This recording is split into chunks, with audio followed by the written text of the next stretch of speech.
Right now, Balance of Nature is offering free shipping and 35% off on any new preferred order. Call 1-800-2468-751 or go to balanceofnature.com and use discount code Chicago. Listen to AM 560, The Answer, online at 560theanswer.com, on the AM 560 mobile app, on your Alexa-powered smart speaker, on TuneIn, iHeart, and radio.com. In Bloomingdale this morning, there's a crash on Bloomingdale Road at Lake Street. On the inbound Kennedy, traffic is heavy Canfield to Nagle and Division to the Burns Circle. It's 25 minutes, O'Hare to downtown. 13 from Montrose, 12 in the Express. Outbound 22 minutes downtown to the airport. Eden's outbound, got a tight pocket Peterson to Niles Center. It's 16 minutes from Montrose to Lake Cook. And Bud Eisenhower, delays start at Manheim. 34 minutes, 390 to downtown. Outbound 28. Stevenson, 30 minutes, 355 to Lakeshore Drive. Ryan, 20 minutes, 95th to downtown. Outbound, it's 40. Messy traffic, 47th to the Skyway, and the locals going to crash in the left lane. That's traffic. I'm Jim Telemonte on AM 560, The Answer. More of Chicago's Morning Answer comes your way next. Now your official Chicagoland weather forecast. Hazy sunshine, warm day headed our way today. High temperature of 83 degrees. Some clouds roll in overnight. Will go down to 60. Tomorrow, partly sunny. It's going to be cooler. Pleasant, though. A high temperature of 67 degrees. Right now, it's 63 degrees. Your next news update in 30 minutes. Continuous coverage of the latest news, traffic, and weather at 560theanswer.com. I'm Elisa Z. Now more of Chicago's Morning Answer on AM 560, The Answer. This hourly segment is brought to you by HealthQuest Radio with Dr. David Kobaba. Every Saturday morning at 11, right here on AM 560, And Amy, and always good to get a little Queensryche before 9 a.m. in the morning. I like that. It's a real pick-me-upper, huh? It is. Empire, sure. Okay. It was a classic album when there was such a thing. Our friend James Copland over at the Manhattan Institute has a book out, just released last week, The Unelected, How an Unaccountable Elite is Governing America. We talk a lot about the elite. It's usually in the context of political ruling class, and by that we mean these elected officials, these imperious elected officials that we've seen all too much of over the last 6 months, the mayors and the governors, the members of Congress. But what Copland is writing about is that fourth branch of government, not contemplated by the Constitution, but given life to by those officials who were contemplated in the Constitution, and that's the bureaucracy, unelected bureaucracy. 1.3 million private lawyers who regulate our lives through lawsuits. They fill 50 state capitals and more than 89,000 municipal governments, often exerting implicit authority over people who live far beyond their jurisdictions.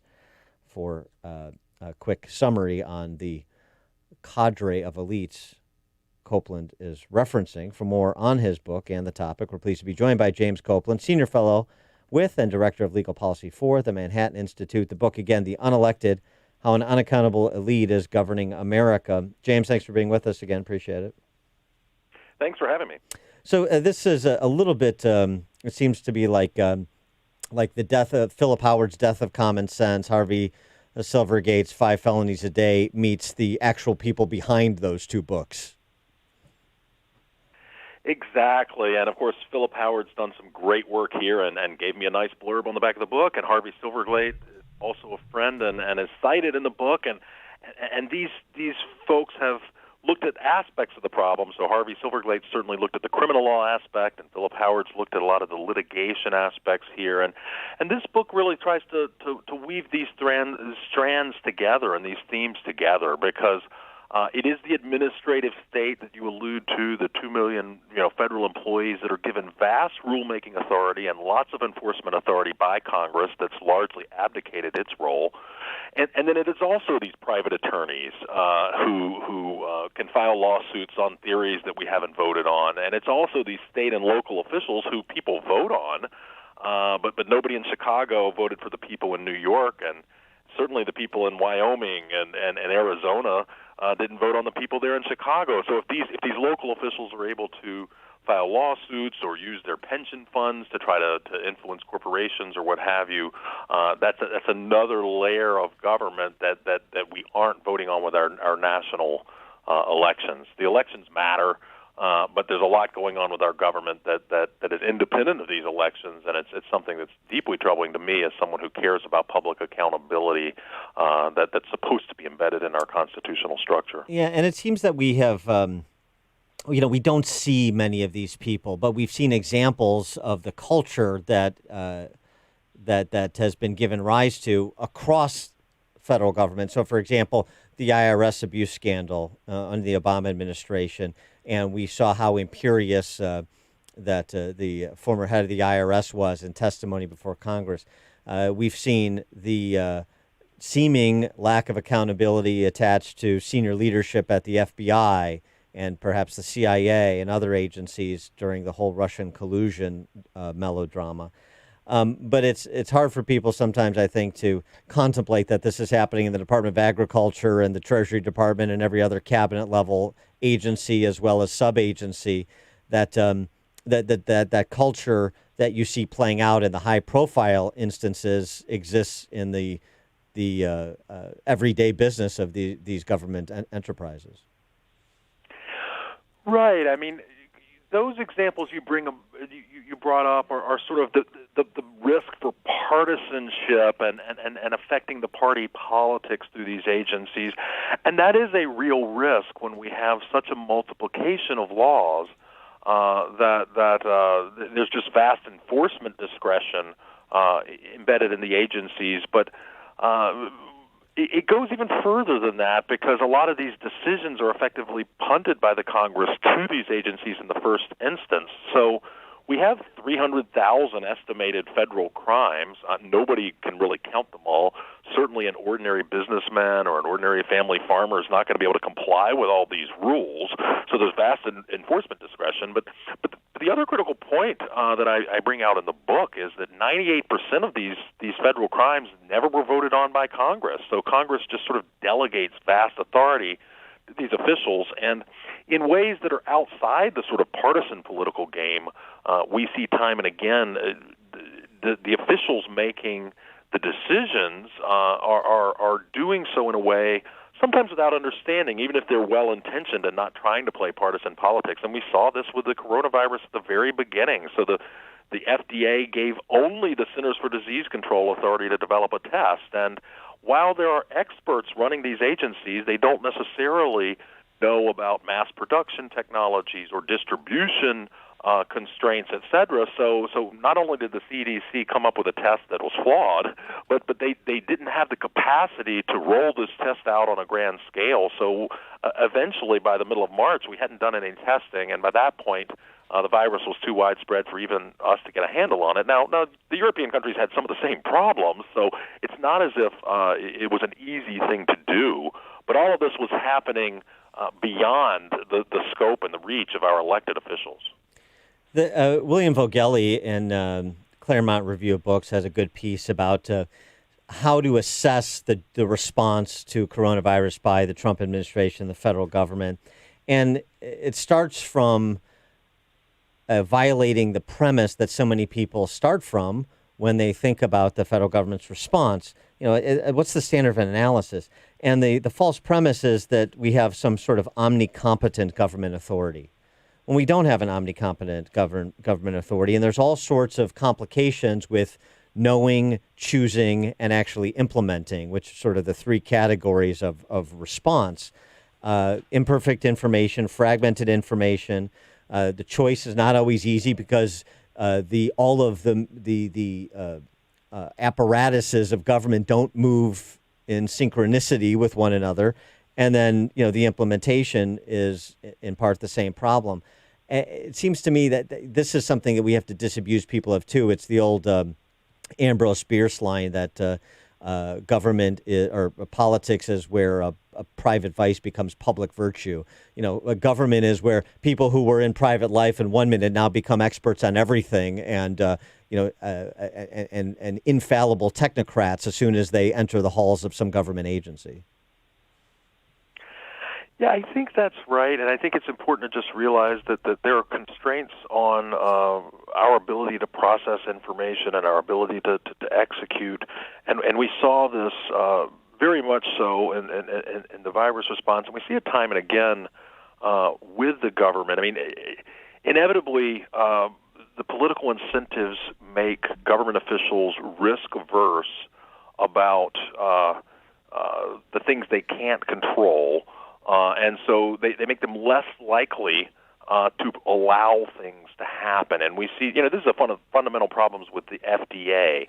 They're more worried about error on the one end, but then they slow things down on the other end, and it ends up costing lots and lots of lives because what we don't see is what might have been able to be brought out without such onerous regulations. And we're getting a picture of that now, right? I mean, we are rushing through very aggressively in vaccine development for this virus, and we've got 9 different possibilities going through what's phase 3 testing of the FDA process. And listen, it's important that we have safe and effective drugs out on the marketplace, but the rapid speed at which this is being done highlights, I think, how slow it is in the ordinary case to bring products to market under these regulatory regimes. And a lot of lives in the ordinary case are lost by this, both because of the delay and because of the enormous cost that there is to bring a product to market, which means that a lot of potential life-saving drugs and devices are kept off the market before they ever even get into this testing process, just because the process is so expensive that more niche products for more niche conditions just aren't economically viable due to our regulatory structure. So the public health authorities used to be oriented around stopping germs. Now they're more oriented around stopping those who develop treatments to kill the germs, and that's part of our problem. And so from thinking about the pandemic response, since this has fixated so much public attention on the federal government and to some extent state governments, does there seem to you a roadmap that's emerging for how to address some of the problems of the unelected that you're describing? You mentioned the FDA and the CDC and the testing back in February and how that was bungled, being one example. Are there other examples you think that are particularly prominent? I mean, I think all through the book I come up with examples of how ordinary people get just entrapped by this. So the doctor who lost his medical license for speaking truthfully ultimately was vindicated indirectly in litigation that found, this is protected by the First Amendment free speech. But by that time, he'd lost his license, lost his money, and ultimately killed himself. So it didn't do him any good. Or the woman who tried to renovate a hotel in California was sued in shakedown litigation by disability lawyers while she was renovating this and trying to do a friend a favor. She ultimately won her lawsuit, but it cost her so much to defend it, she didn't get that money back, and she ended up having to abandon her project. So people get wrapped up in this in all sorts of profound ways, and these are rules that nobody voted on. So I do, in Chapter 14 of the book, which I call Restoring the Republic, sort of sketch out at a basic level some of the paths we could take back. I mean, we're not going to get back to our minimalist government that we had in the 1780s. That's not going to happen.